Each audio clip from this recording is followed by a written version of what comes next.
Welcome to GRE Snacks, snackable episodes about the GRE, GMAT, and graduate school admissions. I'm Tyler, founder of Achievable, and we have an affordable GRE course that includes everything you need to ace your exam.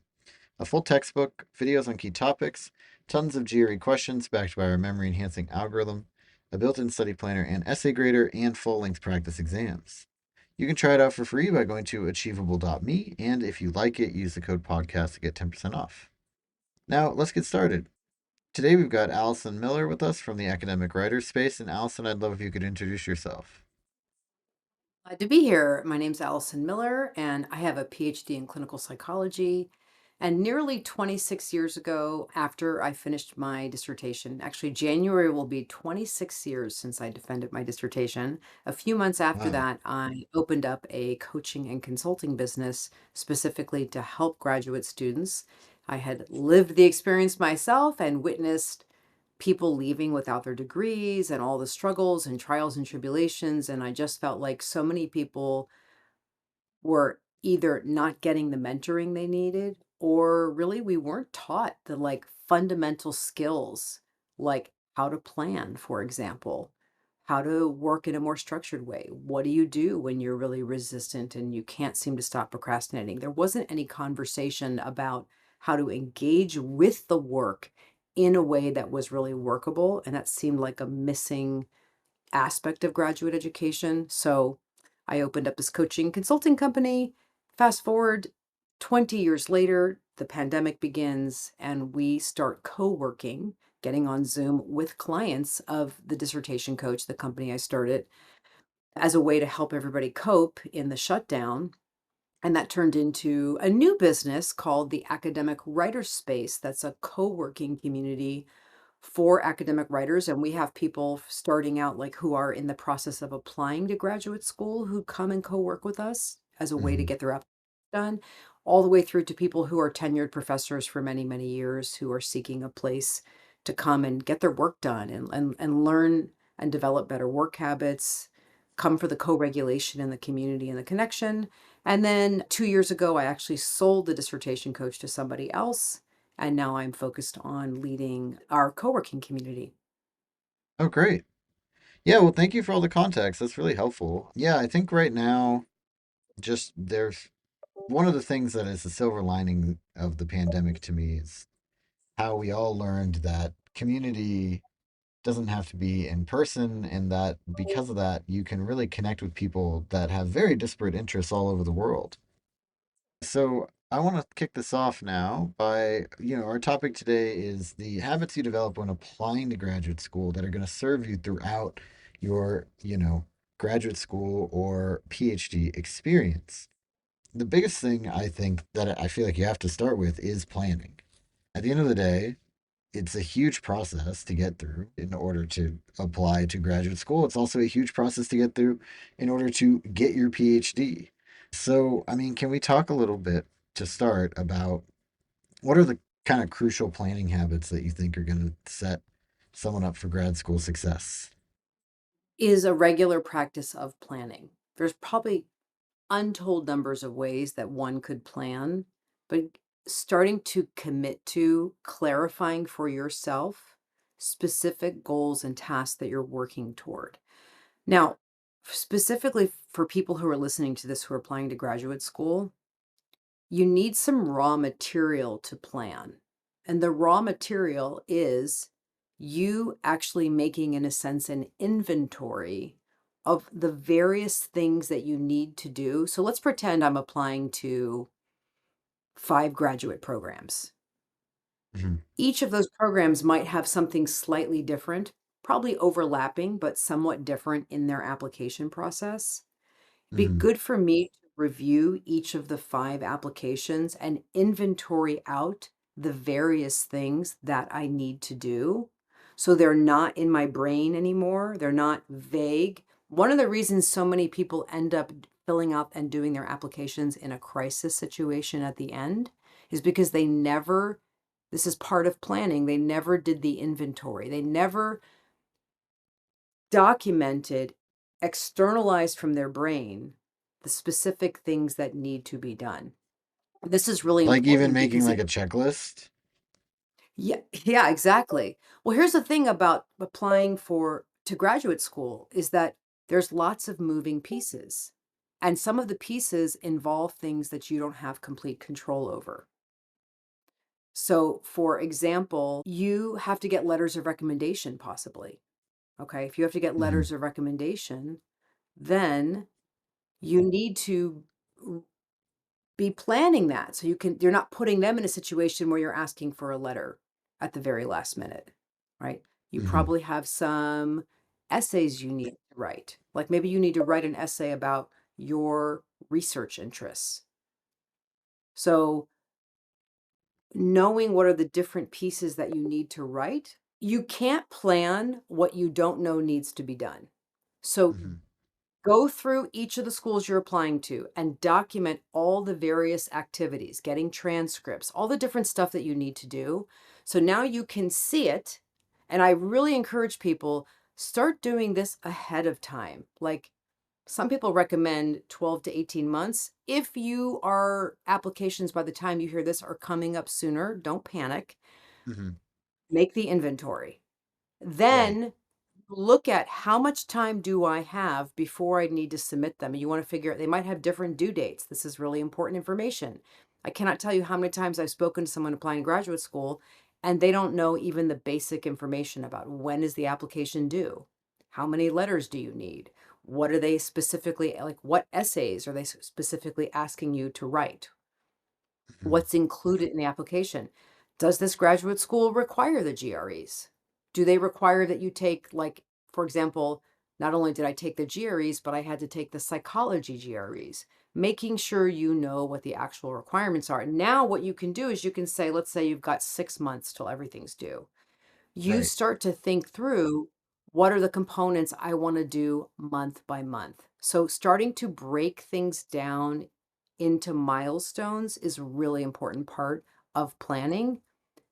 And then one of the most important things that we need is plans that tell us very specifically small things to do to progress the applications.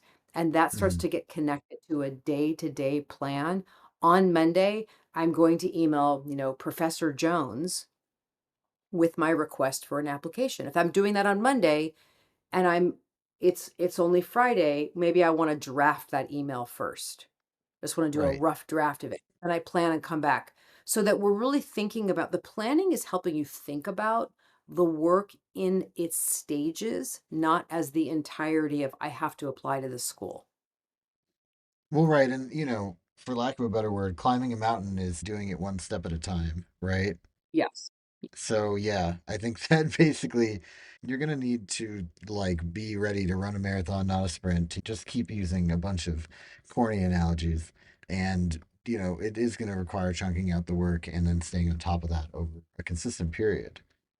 And Um, if you feel like you don't know how to do that, a lot of listeners might feel like I don't really know how to break things down. No one ever taught me how to do that.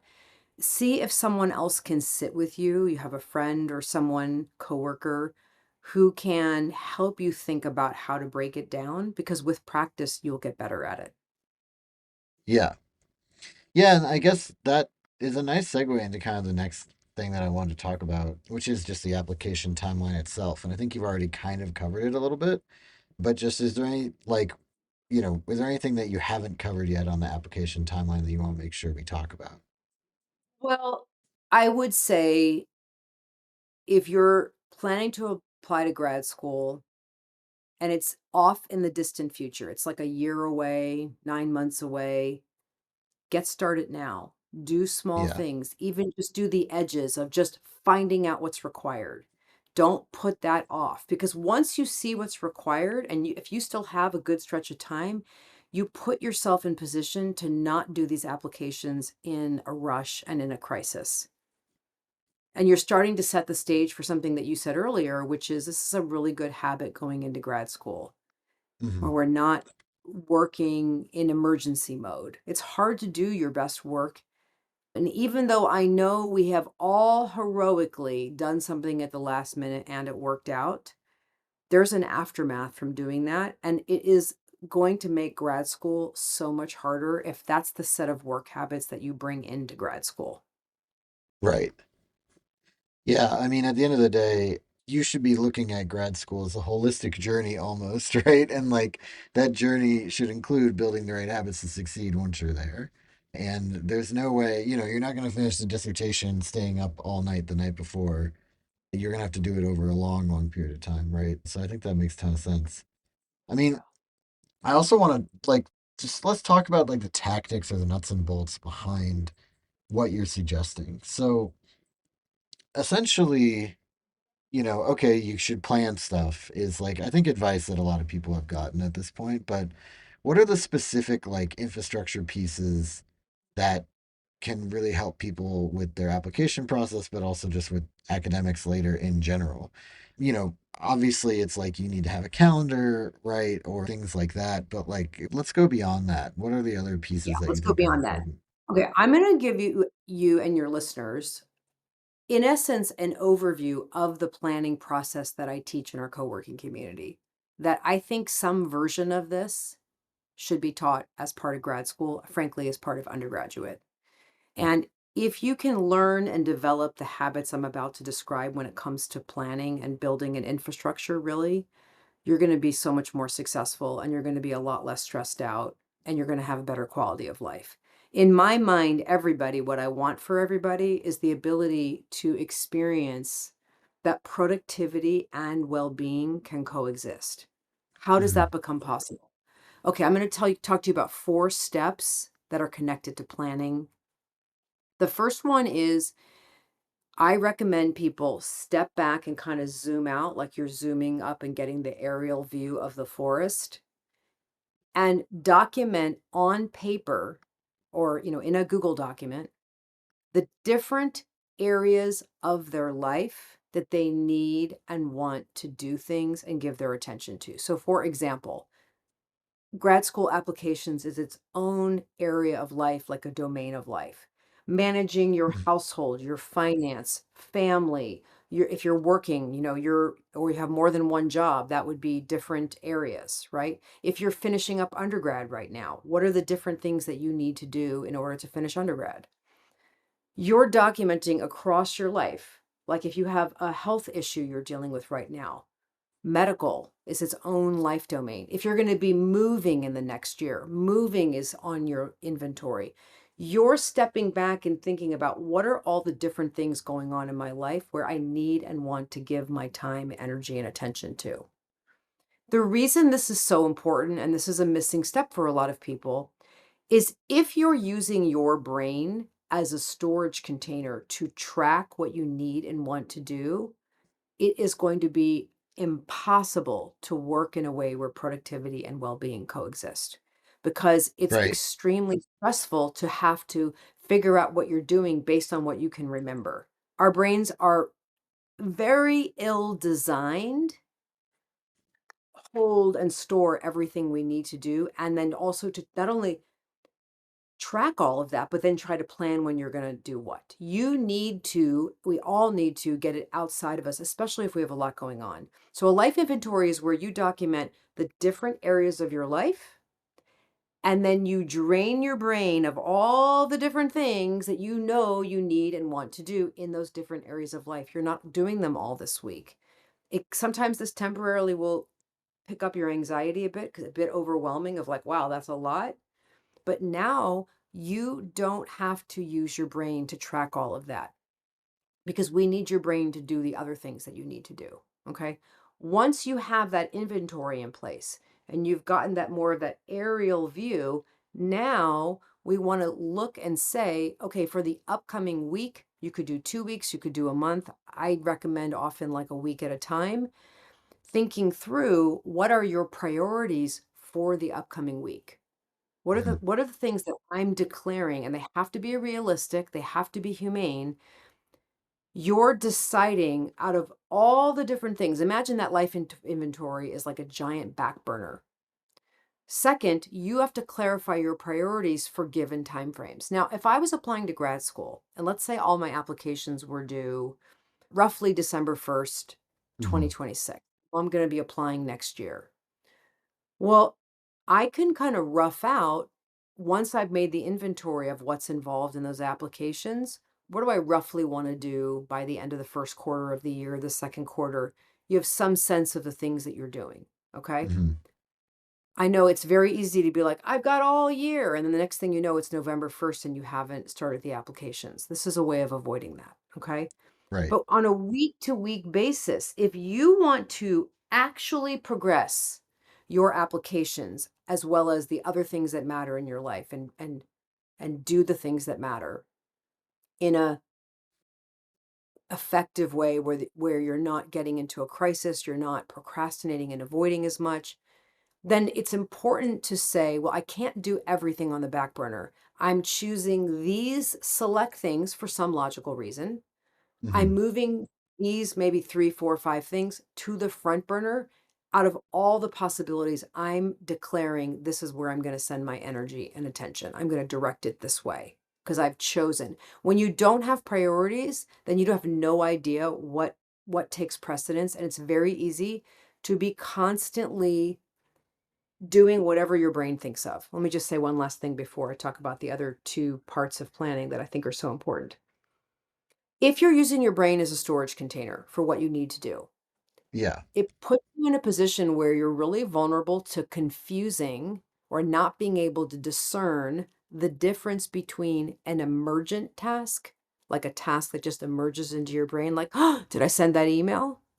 And an Right. actual emergency. And because we're afraid we're going to forget the emergent tasks because we have no life inventory, we have no system for documenting what we need to do, we confuse the fear with urgency. And emergent tasks that are not emergencies appear as if they are. And so then we go, Right. oh, did I send an email? Oh, let me just do that real quick. Oh, let me just go do this. And then we start to train our whole system to just respond to whatever thing we happen to remember. And there isn't a you who's in charge of yourself, logically, thoughtfully planning out a trajectory for moving through what you need to do that has a logical order to it. Hmm. And so if you're doing a lot of switch tasking, you're noticing yourself opening up browser pages and you don't even know why you were there. You find an email 3 hours after you started it, and you just completely like switch task and spaced out. That's a sign that you're using your brain to track what you need to do too much. And I'm Hmm. encouraging people to start to lean in the other direction is I follow a plan I previously created. Okay. Now, the third component, once you know what you say you're doing this week, and this is something where you may feel like you need help, and getting help with this, it makes a lot of sense. And it can be, a roommate, a peer, a friend, where you are going to plan in a conscious way. You're going to think through how, over the next, let's say it's a 7-day period, you've picked three key priorities. Let's say that you want to do a really rough draft of a sort of a question about your research interest. It's like a research interest essay that you're writing. You haven't written Hmm. anything. Okay. Well, this week I could decide, you know what I'm going to do? I'm just going to do a rough brainstorm of points I might want to make in this essay. I'm not writing it. I'm giving myself a very specific task to do this week. And then I'm looking at the calendar and I'm figuring out for real, when am I actually doing that?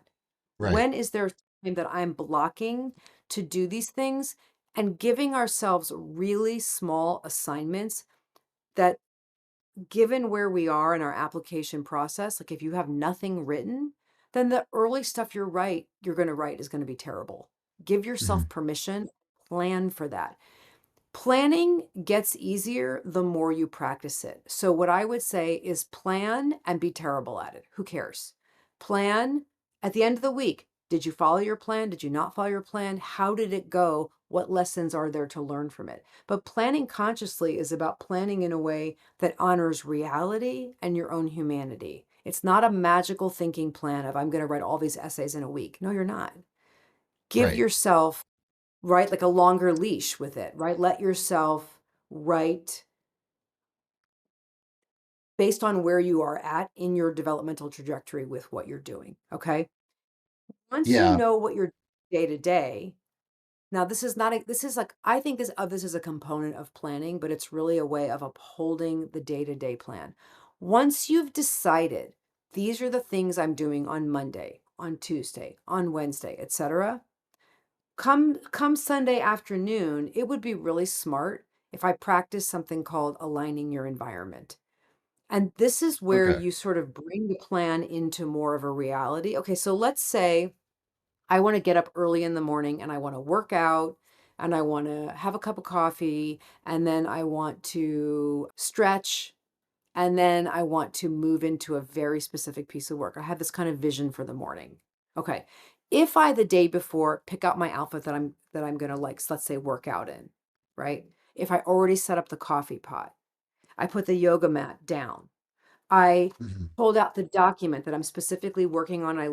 I actually go, okay, I make a note that says start here, maybe a little note to myself about what I'm trying to do if I'm editing this paragraph. Right. I've just aligned my environment so that the things that I need to do the actions I plan to do and behave the way I want to behave, the odds are greater because I just parked my car on a downhill slope. Okay. Yeah. If you show up to your computer and there's 45 tabs open, for example, Hmm. you're not going to work effectively because that digital environment is not aligned to position you where you and the thing you're doing are coming into contact with each other. So, aligning your environment is about setting up your physical and digital world so that what you need to do the work you planned is readily accessible. And you can do this with things like picking out your outfit for the day, the next day, especially on Sundays. Mondays are a really rude day for people. Do some extra things. Make your breakfast ahead of time. Do some things that make Monday morning easier, takes the edge off as much as possible. Also, everyone, this is a really important habit that you didn't ask about, but let me just say it while I'm thinking of it. Yeah, sure. Don't know how to do this, before you start graduate school, please learn digital organization. Learn a system for creating folders and a logical way. Like from day one in grad school, keep refining your ability to figure out how am I going to store these gazillion documents in a logical way where I can move in and out of them and find them. Because as soon as you have to find things to do things, you're going to procrastinate, much more likely to. Yeah, that's all. I mean, God, there's so much in there. So many good tips, right? I think that basically what you're what you're trying to do is arm the people that are going to be going into graduate school with essentially like the tools they need to be able to manage their own success, right? And like you said, essentially it becomes a bit about like mental health and your quality of life too, because if you're not on top of everything and you're kind of feeling like you don't have things under control, it's a lot easier to get anxious or stressed out. It's also a lot easier to let things like sort of ADHD or what have you, neurodivergencies, like kind of drive the car when you're trying to be, doing the work because you got deadlines, right? So I think that all Yes. makes a ton of sense. Putting in place like consistent systems that work for you, right? Like, one of the things that I think you touched on, but just I wanted to talk about was kind of like how you can appropriately balance all of your commitments. Also, because I know that once you're in graduate programs, a lot of times you're going to be working as a research assistant or like doing something like that in addition to your schoolwork. And you might even potentially have like a second job or something like that, right? So, how do you kind of keep all these things straight and balance everything? Well, here's what I would say for all of you who are going to go to grad school, it's going to be intense. You're going to get really stressed out. You're very likely, especially early on, to question if they made a mistake letting you in the program and just to, it is a transition and you can do it. And I love what you said because it made me think you talked about managing success. It's like really it you can do this is you can be like your own success manager, okay? Um I think that it's really important that you realize is that you can't attain balance in some kind of absolute sense. And if I was like the kind of doctor that could write you a prescription, I'm just joking, but like if I got out my Alison Miller prescription pad here, I think that the most important prescription I would write to you would be to be compassionate toward yourself. Mm. That's, I think, is one of the absolute most important things that you need to be successful in graduate school. You have to be able to hold the experience of discomfort with compassion and being able to say to yourself, like, wow, I'm really doubting myself right now. This is feeling so hard. My imposter syndrome or imposter phenomenon feels really like active in me. I just learned yesterday that we're not supposed to say imposter syndrome, which makes sense. It's not a syndrome, it's a phenomenon that actually is not something we cause, right? But just noticing that what really is needed is day to day, you are showing up for yourself in a compassionate way. You're giving yourself permission to be a human in grad school. The process of applying to grad school, going through interviews, that whole process, figuring out funding. Some of you might have to move. I mean, some if you move countries, understanding it's a major transition. So my suggestion is to develop a very specific practice. This Mm. is the most practice that I teach all the time in our community. And I wish I had known this in graduate school. It would have saved me a lot of suffering, which is that one of the very best things that you can do for yourself to feel like you can manage all of this effectively is to every single day, whenever you can remember, is to observe the version of you who is present. Mm. Like right now, I can just notice I have like a desire for what I'm saying to be helpful to people. I also feel like I just led a rest hour in our session and my brain's a little bit mushy and I almost felt like I lost track of the question, right? Like just noticing the different things that are happening with me right now. What version of me is here right now? There's always a version of you who shows up to work. And the version of you who shows up to work may not actually be compatible with working effectively right now. If you're in the habit of noticing the version of you who shows up, then you're going to find out something really important. And this is how we kind of point ourselves in the direction of an experience like balance, is that we're noticing ourselves, the version of us who is here, and what the version of us who is here right now needs. Mm. Because so often when we're procrastinating and we're not working effectively and things aren't going well, what's actually happening kind of in the back room is that you have needs that are going unmet. Okay? And when those needs are met, so for example, sometimes the reason we're not working effectively is because we're denying our biological needs. Students will sit and tell themselves, "Well, I'm not going to let myself get up and pee till I finish this paragraph." Mm. But sitting there with a full bladder is making you less compatible with working effectively. Just like if you have a terrible headache, right? Mm. Or you're really hungry or thirsty, or your back is killing you, but you're just sitting there pounding it out and you don't even give yourself 5 minutes to stretch. The way that I think we have an experience of feeling more grounded, which we can also, some people might think of that as feeling like balanced, is by noticing that there's a dynamically changing human moving through the day. All kinds of versions of us show up. Who's here now? What does the person who's here now actually need to be able to make progress with this project? I really want to get this application done. Okay.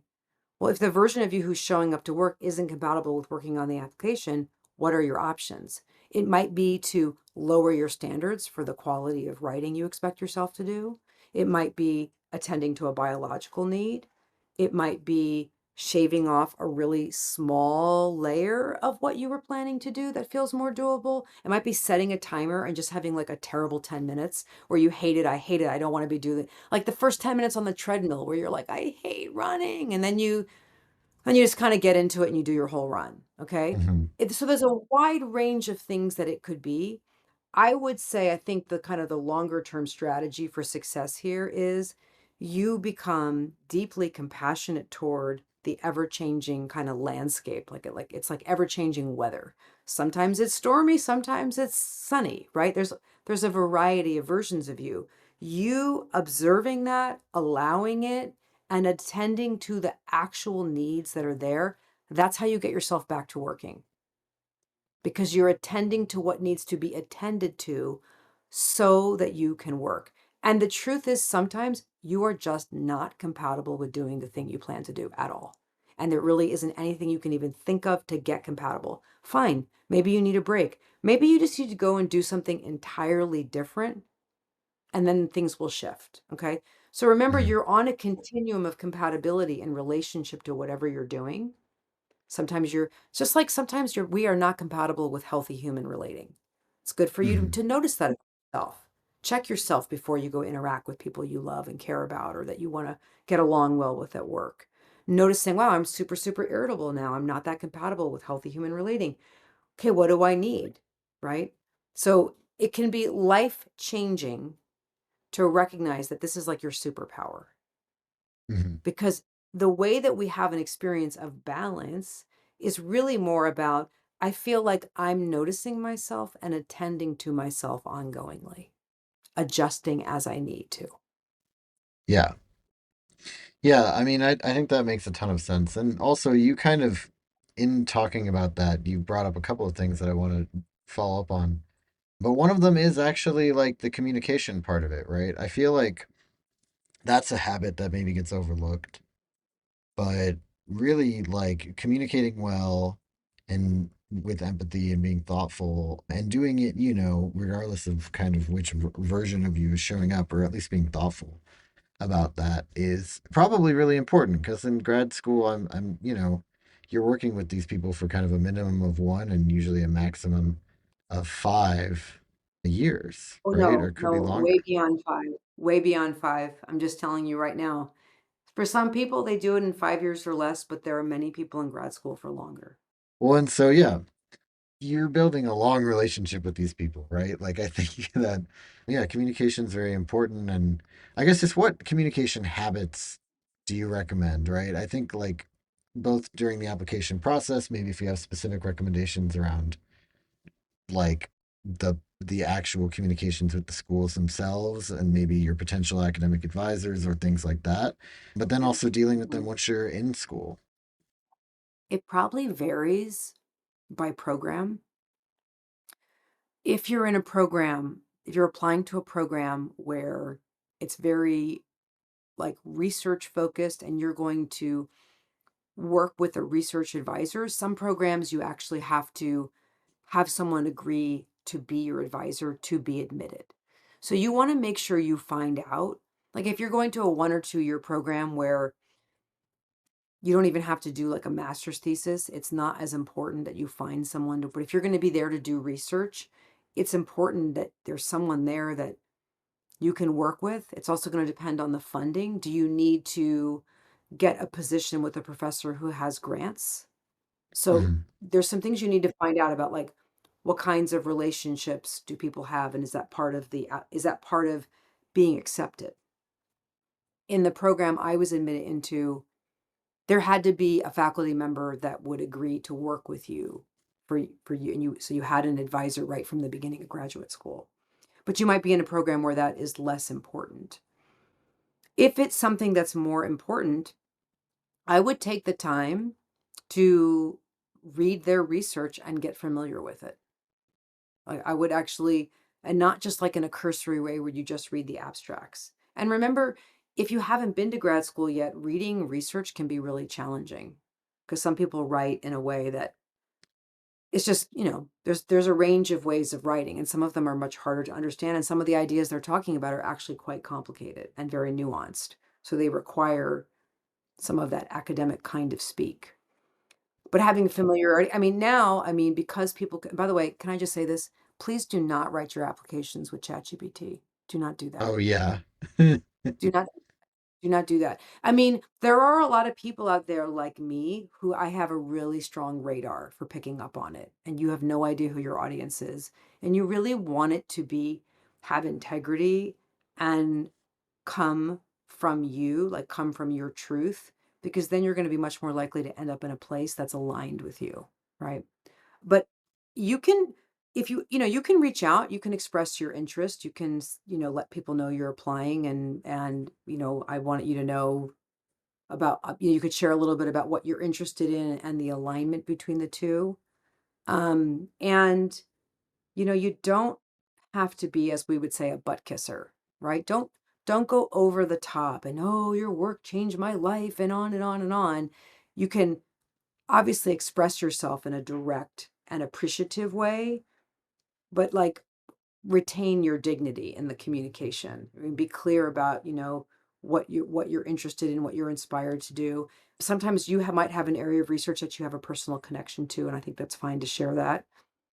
Now, when it comes to communication, just in general, in any situation, I have something to say about it that is very similar to what I say about actually engaging with any kind of academic work. And we can put the application process in that is contact with yourself, then contact with the other person. Connect with yourself, you know, observe the version of you who's present, get to know yourself, be aware of yourself, then speak, then write the email, then communicate. Because then you're going to stay more in charge of and be at choice about how you're communicating, and avoid getting into reactive patterns of communication that are very easy to get into. Yeah, I think that's all great advice.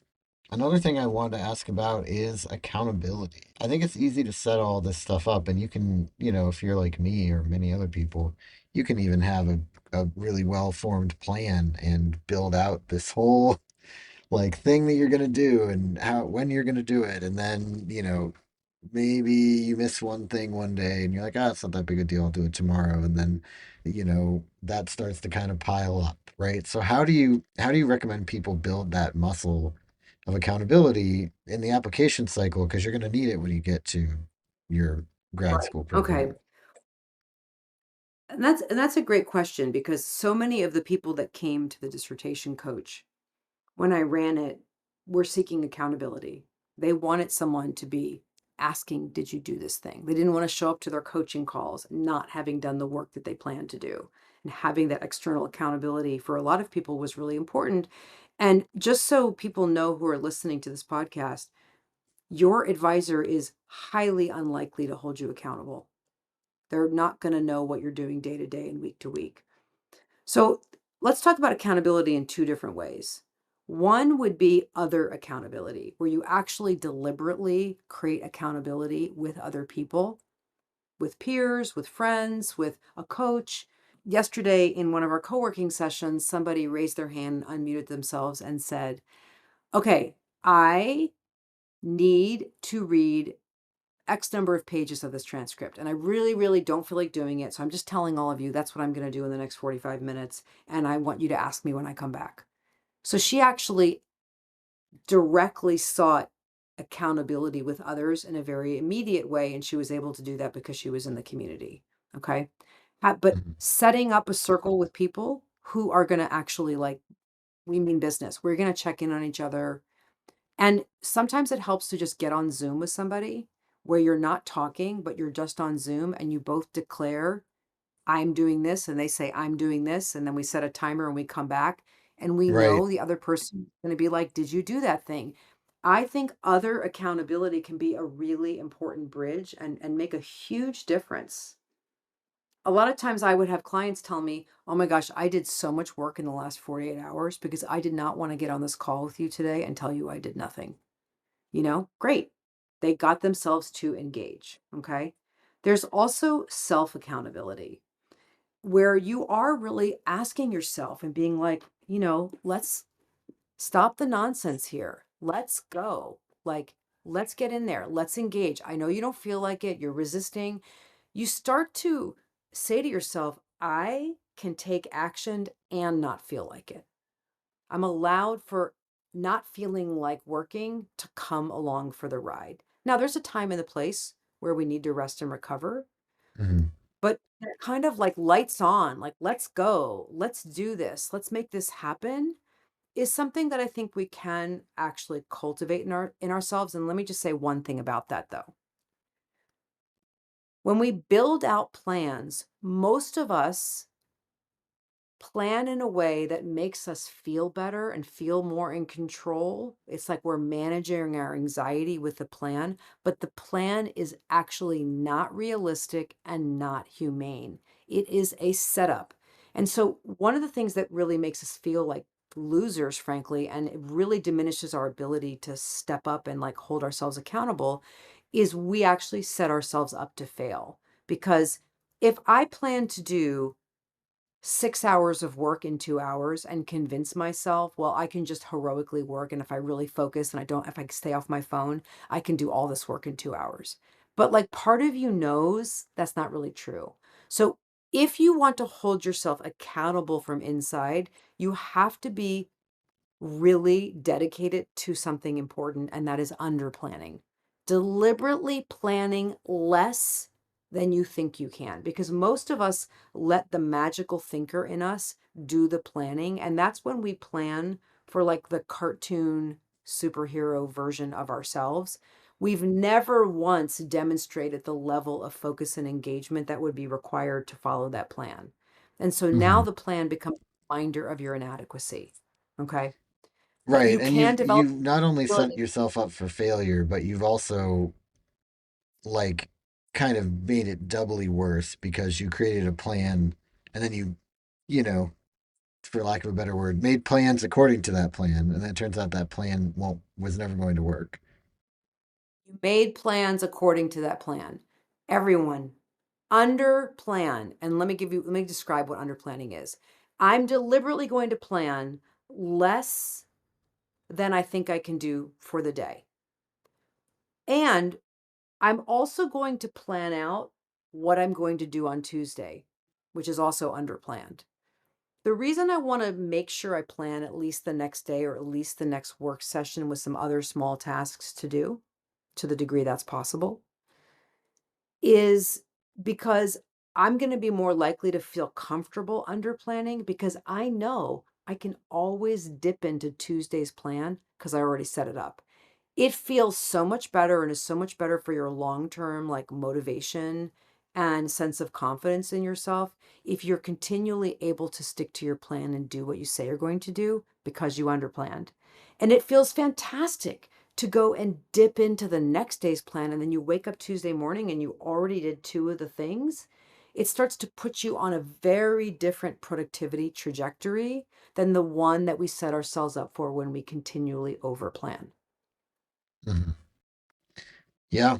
Well, and I think it's just like all of this kind of comes back to like you have to be honest with yourself, and you have to also be honest, like you have to be honest with yourself on the planning part, and you have to be honest with yourself during your doing of the work, and you have to be honest with yourself kind of afterwards. And I think that's true accountability, right? And Yeah. it will get And you easier over won't do time. that if you're not compassionate to yourself. That what you just described is only really truly possible, like in a heartfelt way, if you're being kind to yourself. Yeah. Yeah, I think that makes a ton of sense. I mean, I think just my last question as we're wrapping this up here then is around just like we've talked about quite a lot of different things on this episode, and I think this is all really good advice. But like what is kind of the most valuable or MVP advice that you think is the one that if people either something that hasn't been mentioned yet or something that if people could take one thing away from this episode, what would you want them to do?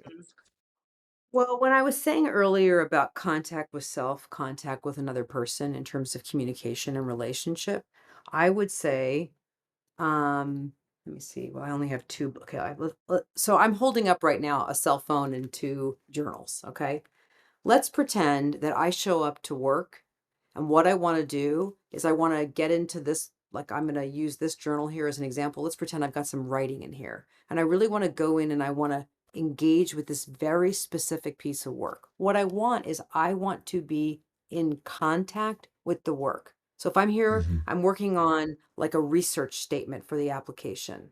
That's what I want to work on right now. I don't want to be on my phone. I don't want to be in my inbox. I don't want to be off in other parts of the application. I want to really be here, me, present, engaged. I'm in contact with what I'm doing.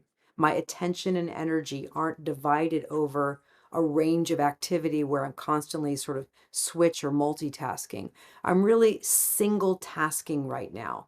I'm here in contact with this. How does that happen? I think it starts with contact with ourselves. So the mantra I teach people is contact with self, noticing the version of me who's here right now in a compassionate, open-hearted way. Hi, welcome. I notice the version of me is feeling a little overwhelmed right now, or feeling really fatigued, or feeling really frustrated with that last meeting I had with, my advisor. Okay, good to know. We're contacting ourselves, finding out how we honestly are so that we can see whether or not we're actually compatible with doing the work we planned. Yeah. Contact with self, then contact with the work, right? Where it's me and this and the other things I'm letting go of temporarily. But only when I make contact with myself will I actually make that differentiation and separate the tasks where the thing that I'm working on is really what's in the forefront. Right. Well, and I think it's like, whatever you need to do to create the mindfulness or the space to really do the work, I think is the most important part, right? And to be thoughtful about it. I think probably the biggest thing that distinguishes, both like sort of schoolwork from, doing emails at a job or whatever is the fact that you've got to be really thoughtful about what you're doing. And I think that can only come from being a bit more grounded and like having a secure sort of thinking space to work. Safety matters. It really does. Contact with self is you actually creating internal safety for yourself so that you're then more at choice about how you engage with academic life and really all of life. Yeah. Okay. That's great. Well, thank you so much. This has been GRE Snacks, hosted by Tyler from Achievable with Alison Miller from the Academic Writers Space. And you can get a free trial of Achievable's GRE course by going to achievable.me.